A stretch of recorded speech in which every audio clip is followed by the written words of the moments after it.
Donc, Marilou, tu peux nous répéter ce que tu viens de nous dire? Pour mesurer l'acidité et la basicité, on mesure quoi? Le pH. Alors, ici, je vais avoir deux produits. Je vais avoir de la soude. Donc, on va voir ce que c'est le pH. Donc, je vais mettre un petit peu de soude dans mon bécher. Et dans l'autre bécher, je vais mettre un acide qui est de l'acide chlorhydrique, spécifiquement. Donc, on met l'acide chlorhydrique. Si vous regardez ces deux produits, la couleur est la même. Donc, on pourrait facilement les confondre avec de l'eau sans problème. Et si on utilise, vous vous rappelez comment ça s'appelle ça? Papier pH, exactement. Oh, vous inquiétez pas, vous n'êtes pas nombreux, vous pouvez répondre sans lever la main. Papier pH. Alors avec le papier pH, du coup, on peut mesurer l'acidité ou la basicité d'une solution. Donc je vais tremper un petit morceau de papier pH dans ma première solution acide, et là on voit que le papier pH devient rouge. On voit. Donc ça, si on regarde sur ce petit nuancier de couleur, on voit qu'on est sur le rouge ici. J'essaie que ce soit à la vidéo. Donc si on regarde dessus, c'est pH égale 1. pH égale 1, ça veut dire quoi?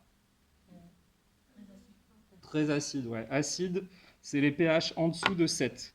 Donc là, on a un acide. Si on fait le même test avec l'autre produit, je le trempe, et là, ce coup-ci, on a du bleu. Donc bleu, pH 14. Donc c'est quoi? Basique. Donc vous voyez ces deux produits qui paraissent identiques, si on mesure leur pH, ben en fait, ils sont complètement différents. Donc on a une base, la soude, et un acide ici. Donc je vous avais dit, on peut mesurer le pH avec ça. On a un autre produit dont je vous ai parlé, c'est les indicateurs colorés. Vous vous rappelez de ça? Quelqu'un se rappelle de ce que c'est l'indicateur coloré? Ça vous dit rien? C'est un produit qui fait un petit peu comme le papier pH. C'est en gros, c'est ça. Il va changer de couleur, ce produit. Alors, je vais essayer, on va en mettre un petit peu là-dedans pour que vous voyez la couleur de base. Voilà. Ah mince, il est en train de se décolorer parce qu'il y a de l'eau. Non, c'est bon. Donc vous voyez, il y a une couleur comme celle-là. Donc ça a une certaine couleur. Si je le mets dans l'acide, cet indicateur coloré, ça me colore tout mon acide. Là, il y a du bleu. Ouais, tu vas voir, ça a un peu spoilé. Donc si on regarde là sur l'acide, ça a coloré en jaune, ça n'a pas changé, c'est la même couleur qu'on avait à la base. Par contre, si cet indicateur-là, je le mets à l'intérieur de la soude, si Mathilde l'avait vu un peu en avance, on a du bleu. Ça se colore en bleu. Je vais tout mettre ce que j'avais prévu. Donc en fait, cet indicateur coloré prend une couleur différente selon le milieu dans lequel il est. Donc si c'est basique, il va être bleu. Si c'est acide, il va être jaune. Et maintenant, la question que je vais vous poser, c'est qu'on va essayer de les mélanger, ces deux indicateurs, ces deux produits-là. Et quelle couleur on va obtenir? Du vert. Du vert, ce qui serait logique, bleu plus jaune. Logiquement, on a du vert. Ah, si je vous pose la question, c'est qu'il y a une petite entourloupe quelque part. Donc, on va les mélanger dans ce bécher-là. Je ne peux pas le rincer, je l'aurais rincé si on était en situation en classe. Donc, juste le téléphone. C'est bon, tout le monde voit bien le bécher? Ziad, si tu veux, tu peux te rapprocher là, si tu ne vois pas, ou Nils. Nils, oui, t'as pas tes lunettes, tu veux te rapprocher? Donc, ce que je vais faire, je vais commencer par mettre l'acide à l'intérieur. J'en mets une petite quantité, j'en garde un petit peu pour après. Donc je mets mon acide et je fais tourner mon barreau aimanté. Pourquoi je fais ça à votre avis? Exactement, pour que quand je verse ma soude à l'intérieur, ça mélange bien rapidement et que j'ai pas à venir mélanger avec la main. Donc allez, c'est parti, on regarde ce qui se passe. Vous voyez du vert, vous? Non, ça reste pareil, non? Le bleu, d'un coup, il devient jaune, il redevient jaune. Exactement, tu peux dire plus fort ce que tu viens de dire? L'acide dit quoi? C'est ça. En fait, tant qu'on est acide, il va être jaune. Dès qu'on sera basique, il va devenir bleu. Et donc du coup, quand je mets un petit peu de base à l'intérieur, peu importe, il y a plus d'acide, donc l'acide prend le dessus et on ne voit pas de vert. Donc je vais essayer d'aller un petit peu plus vite. J'espère que mon acide n'est pas trop concentré.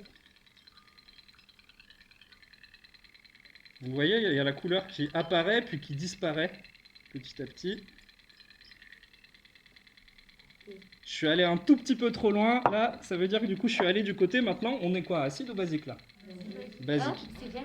Ah, non, parfait. Je suis pile poil au milieu. Je ne l'ai pas vu passer la transition, mais du coup, on le verra à l'image. Donc ce que je vais faire, c'est que là, on est pile poil au milieu. Donc on est entre l'acide et la base. Neutre, effectivement. Mais par contre, pour passer d'un côté ou de l'autre, il va falloir vraiment un tout petit peu. Quelques gouttes. Peut-être qu'une goutte sera suffisante, on va voir. Non. Je veux passer du côté basique, par contre. Là, je suis en train de prendre le mauvais. Et tac. 2 gouttes. Ah oui. 2 gouttes et on est passé du côté basique. Ah, attendez, on revient du côté neutre. Plus que 2 gouttes. 3 gouttes. Ça y est, là on est passé du côté basique. Et donc du coup, si je reprends... Ah, voilà. C'est que ça met un petit peu de temps à se stabiliser. Donc, je veux vraiment passer du côté basique, donc on va en remettre 2-3 gouttes. C'est le côté obscur de la force. Ouais, c'est un peu ça, ouais. Mais du côté... c'est le côté le plus dangereux d'ailleurs, le côté basique. Hein. Autant les acides, on en mange, il y en a dans le citron, notre peau est acide, enfin il y a plein de choses, les acides sont plutôt bons, les bases généralement sont plutôt mauvaises pour la santé. Oui, Fatimata? Mais dans une activité, vous avez dit que prendre un savon comment ça s'appelle? Acide? Si c'est trop acide, bah. C'est pas bien. Bah, ça dépend en fait de l'âge qu'on a, pour les adolescents ou pour les adultes. Le pH de la peau n'est pas le même selon l'âge. Donc là, ce coup-ci, on est bien basique, c'est stable, c'est pas redevenu vert. Donc du coup, je vais mettre quelques gouttes pour le faire passer jaune.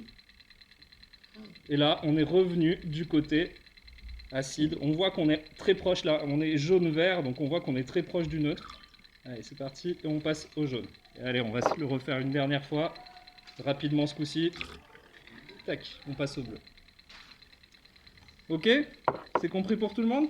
Donc ça, c'était l'indicateur coloré. Et donc, parfois, on utilise cette technique-là d'indicateur coloré pour savoir si on a une solution acide ou neutre sans mesurer le pH. Parce que là, je ne mesure pas. C'est juste que je suis plutôt neutre. Je t'ai fait